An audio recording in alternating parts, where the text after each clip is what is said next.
em tempo de crise, o que vem de profetado, o que vem de mau ensino da Bíblia, o que vem de gente interpretando a Bíblia de uma maneira que não deve, não é fácil. Então hoje eu quero falar com você sobre isso. Quero te dar algumas dicas. Eu sou professor de hermenêutica, teologia sistemática, método de estudo bíblico, essas áreas todas. Fui professor no Brasil, aqui na universidade nos Estados Unidos. Hoje ainda continuo ensinando para a igreja e para alguns cursos que nós temos online.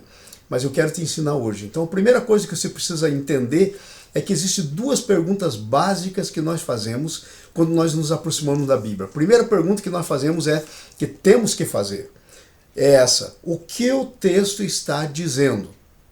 O que o texto está dizendo? Essa é uma pergunta de pesquisa. Você tem que entender como pesquisar o teu texto para entender o que ele está dizendo. A segunda pergunta é o que o texto quis dizer com aquilo que disse. É uma pergunta de interpretação. Normalmente nós lemos a Bíblia e pulamos a primeira pergunta, vamos para a segunda. Vamos já interpretando e interpretamos sem ter entendido, e aí está o perigo. Então vamos lá. Primeira coisa, existe o contexto anterior e o contexto posterior. Se você entra no meio de uma conversa, meu amado, minha amada irmã, você vai fazer uma ideia errada do que está sendo dito. E para evitar isso, você tem que pegar a conversa inteira. É assim na Bíblia. Então eu quero pegar um texto de Lucas capítulo 16. É o texto que conta da parábola do administrador infiel. Fazei amigos com as riquezas de origem iníqua, para que quando elas vos faltarem, esses vos recebam nos seus tabernáculos. Em outras palavras, faça o que esse cara fez aí. No 10, ele diz assim: quem é fiel no pouco, também é fiel no muito, quem é injusto no pouco, também é injusto. Se pois não vos tornastes fiéis nas riquezas de origem iníqua, quem vos dará a verdadeira riqueza? Parece sabemos que Jesus não pensa assim. Então qual é o problema? Nós caímos de paraquedas numa conversa que estava vindo. Como é que você interpreta, como é que você resolve a primeira pergunta? O que é que a Bíblia está dizendo? Tem uma coisa chamada contexto anterior, que é tudo que vem antes, que é onde começou a conversa, e contexto posterior, que é onde a conversa termina. Então vou te dar uma dica como achar esse contexto. Às vezes é fácil, às vezes você tem que ler toda a história fazendo a pergunta: começou aqui essa história? Veja, por exemplo, o versículo 1 do 16.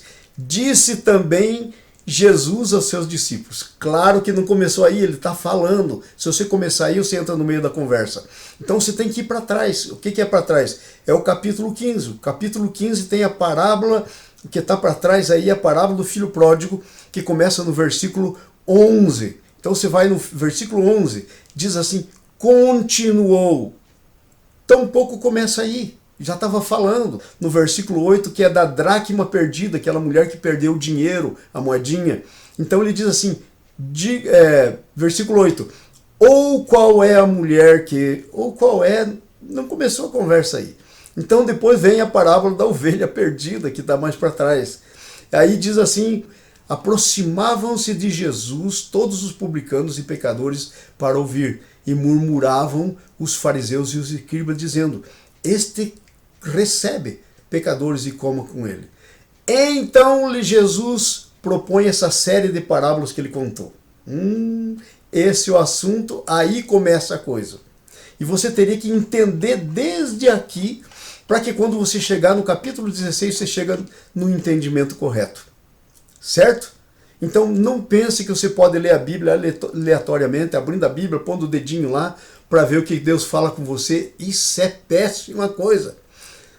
Quando eu estudava teologia, tinha um ditadozinho que o camarada abriu a Bíblia assim, pôs o dedo e dizia assim: e Judas foi e enforcou-se. O camarada se apavorou e falou: ai, ai, ai. Aí ele falou: não, essa palavra não está boa para mim, vou abrir outra página. Ele abriu outra página e dizia assim: vai tu e faz o mesmo. Aí ele falou: ui, fazer o mesmo, me enforcar? Aí ele abriu outra página e pôs o dedo e dizia: e o que tem de fazer, faz-o depressa. São essas bobagens que acontecem quando a Bíblia é mal interpretada. No próximo, eu quero falar com você continuar a respeito de como interpretar a Bíblia, ok? Seja uma bênção em nome de Jesus.